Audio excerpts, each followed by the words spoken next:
probably one of my favorite expansions that have come out so far. Huge fan of the Borg. Probably no surprise, I talk about them a lot. It's nice to see a tactical cube, and now that they just announced coming in November, we're getting a full, well, not a full scale, but a full size cube, which is basically 4 times the size of this thing. It's 8 inches a side. I can't wait for that. Already got money set aside for it. Anyway, the Borg tactical cube here. Powerful little, oh, I wouldn't say little, it's a powerful ship. It's the first one of the larger scale. It comes on a bigger size base, just for comparison. There's a standard size ship base. So it's almost 4 times the size of a normal ship base. Anyway, we'll get in and take a look at it. There we have our dial for the tactical cube. As with the Borg spheres, the tactical cube uses the Borg maneuvering, which is the left, right, forward, back.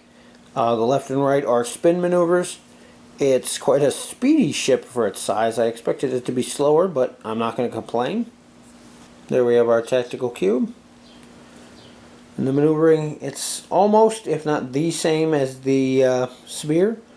Do like the 3 backward maneuver.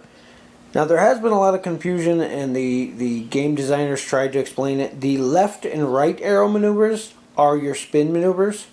The forward is a standard forward maneuver. The reverse is a standard reverse maneuver. You do not spin 180 degrees and go backward. You actually move backward without changing your facing. Not that it really matters on a ship with a 360 degree arc, but it is part of the problem. It basically matters for future turns, because if you were to spin around and go backward too, then you'd be facing the opposite direction, and going that way would be a forward maneuver from then on, which is not the case. You would actually have to do a side spin and then another side spin in order to basically come about so you could go forward. Not a huge difference, the biggest difference being the forward maneuver. Here we have our Tactical Cube 138. It's a named version, so it's unique. We have 6 attack, 0 evasion or agility, because come on, it's not going anywhere. 9 hull, 8 shield. We have 2 Borg upgrades, a tech upgrade, 2 weapon upgrades, and a crew upgrade for 46 points. You have target lock, scan, and regeneration. And the special ability is that the Borg ablative hull armor costs 3 less points to equip on the ship.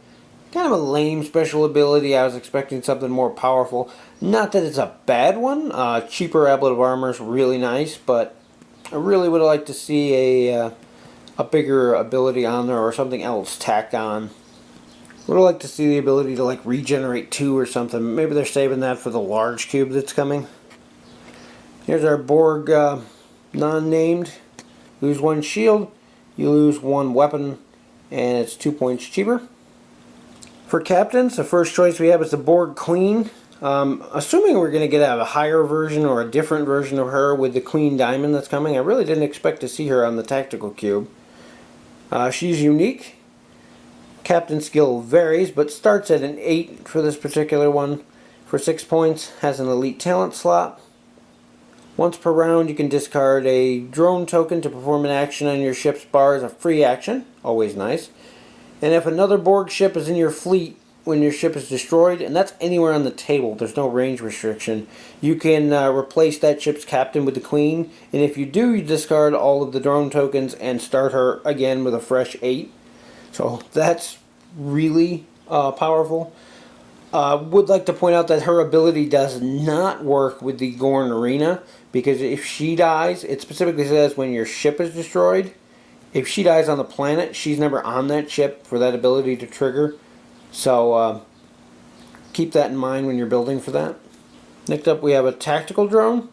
He starts off with a 6 for a captain skill and costs 4 points. After you spend a target lock to reroll your dice, you can spend 3 drone tokens to maintain your target lock instead of removing it. That's ridiculously powerful, especially if you combine him with something that can regenerate those tokens, which there's plenty of. And then we have our generic drone captain, who begins as a 1, costs 0 points. So I have all the drone tokens laid out over here. They go from 8 to 0 for your various captains. Not going to explain how they work. If you don't know or you need to know, check out the sphere video I put up towards the end. There's a good tutorial on how they work and how to use them properly. Once you see them used, it's a lot easier to understand than trying to just figure it out. So anyway, check that out if you need to know. For our elite talent, we have a unique here. It's assimilated access codes. This one has a lot of interesting uses. It is kind of pricey though, at 5 points for a discard on use.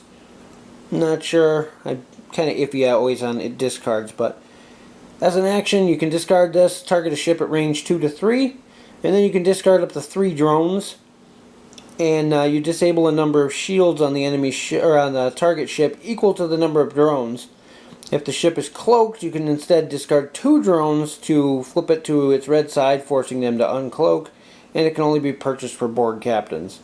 Wouldn't have any use for it on anybody else because you need the drone tokens, so makes sense. But it has its interesting uses. 5 points for a discard. To force a ship to decloak. I can't see a 5 point and a discard. Even to get the other ability, just seems too pricey because you're spending 5 points to throw this away, and you're losing 3 of your drones, which equals 3 captain skill, just to remove some shields. Situational at best, if maybe you can knock out all their shields and then finish them off. For crew upgrades, we have 4 of 12, another unique one, 2 points. As an action, you can discard him and 1 drone token to target a ship within range 1 to 3 and remove any token, evasive, scan, battle stations, or a blue target lock from beside that ship, and place a scan token beside your ship. If you remove a blue target lock, you also remove the red corresponding token. It's another discard on use. This one's only 2 points though, so it has its uses. Luckily, this is our last unique card in this expansion too, which makes multiples kind of cool, but definitely has its uses. It's not an overpriced card. I would probably use it. I can't say definitely. Depends on if I had 2 extra points. Yeah, I'd probably spend it on him. Otherwise, I can't see trying to fit him from scratch. For weapon upgrades, we have the extremely fun but extremely never used because of its complexity and almost worthlessness, cutting beam. That was really long. 8 points for a 10 attack. Sounds nice. Range 1's kind of limiting. The other thing is you also need a 7-point tractor beam to make it work. So instead of being 8 points, it ends up being 15 points, which not so nice. You have to get your tractor beam lock, which means you have to be at range 1 to hit them with a tractor beam. Then you have to keep them at range 1, which isn't too hard considering the Borg's maneuverability. But then to do all of that just to fire a 10 when your main weapon is 6 anyway, being that you have to be at range 1, it's 7 because you're at close range anyway. You're getting 3 extra dice for 15 points when you could get a target lock and just re-roll the 7 you're already rolling. So, not a big fan.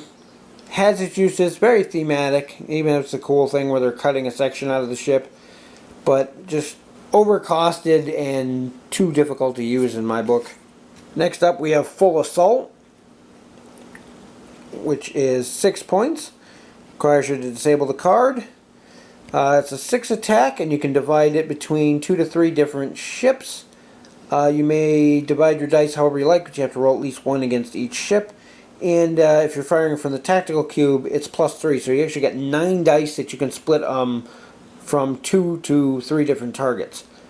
Very nice. Range 1 to 3, also very nice. Combined with the ship's 360-degree arc. Definitely a useful card. The disable is definitely its downfall, but again, it's good against swarm ships. Your main attack is going to be the same anyway. You got 6 here.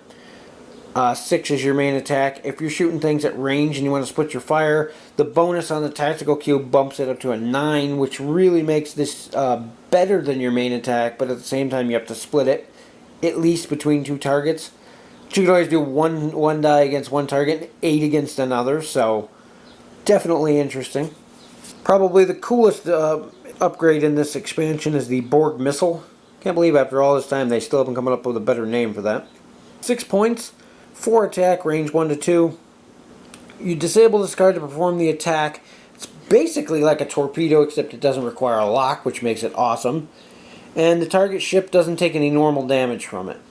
But you get an auxiliary power token, and you take out one of the active shields for every hit or crit rolled. And the ship doesn't get to roll any defense dice. It can only be put on Borg ships, but definitely nice. You could pummel somebody with this and get multiple hits, and use a drone to re-roll to make sure you get those hits, and just tie them down with auxiliary power tokens so that they're not going to be doing anything. Our tech upgrade is a self-destruct sequence. 5 points. While it's very thematic, unless you're going for one of the cheesy combos that I've seen, I don't see this getting too much use for its effectiveness unless you're playing scenario type games. Basically, you can't attack the round that you choose to do this as your action. During the next activation phase, you don't get to move or take any actions.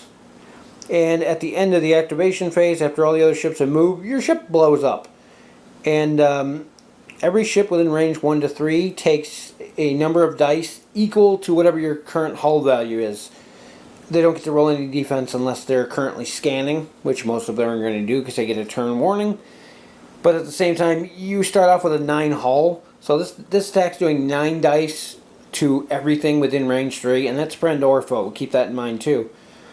I saw a really disgusting combo where somebody put Captain Kirk on here with Cheat Death and blew this up and then brought it back and then used the regeneration to slowly work the hull back up.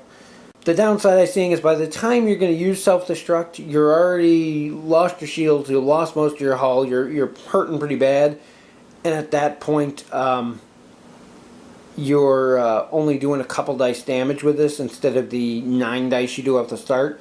Sure, if you want to sacrifice a 50-point ship, you can blow up right off the start and do 9 damage to everything, but I don't know, it's very, very situational, a very cool thematic card. I just don't see it getting a lot of use unless it's in some sort of combo.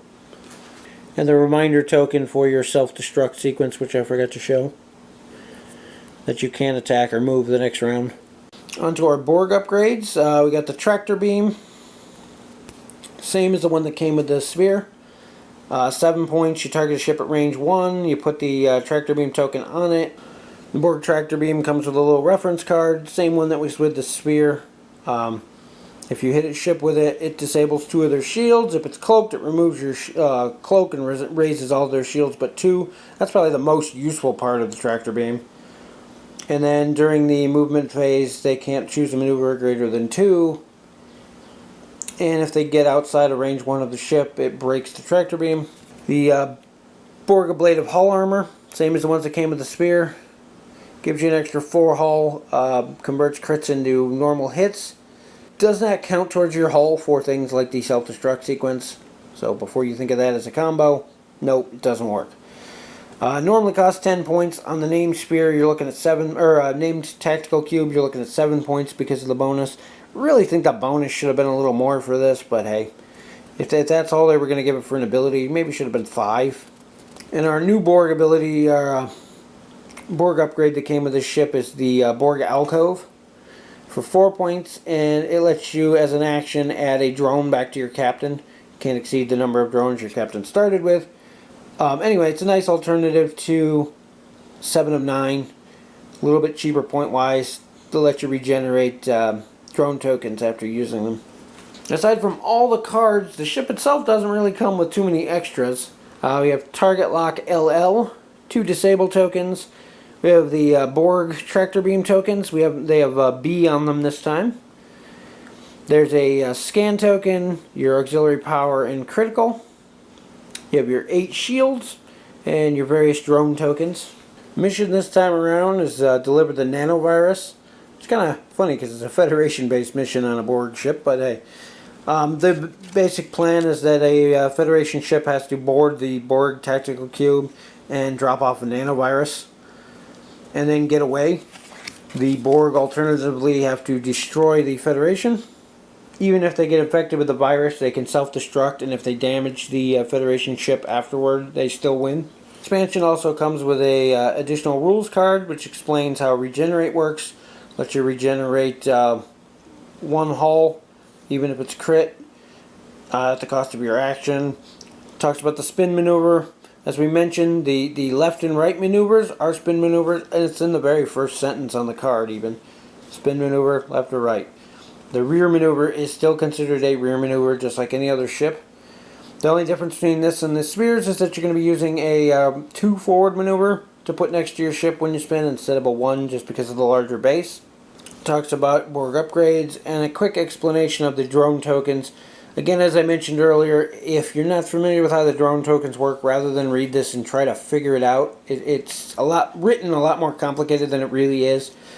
Check out my Borg Sphere video, and towards the end there's a really easy to understand tutorial on how they work, and you'll figure it out the first time through watching that. All in all, the Tactical Cube's a pretty fearsome ship. Not quite as powerful as I had hoped it would be, but the Borg have enough going for them right now that it makes up for it. The points cost to run this and a sphere is kind of iffy. You're going to be pretty stripped down. I think as far as the Tactical Cube goes, unless the points go up, you're going to be seeing a single Tactical Cube with a lot of upgrades rather than multiple ships. Or even this with something smaller, non-Borg as an escort or support ship. Definitely a interesting expansions, lots of cool stuff. I love the Borg missiles, I love the Borg Queen.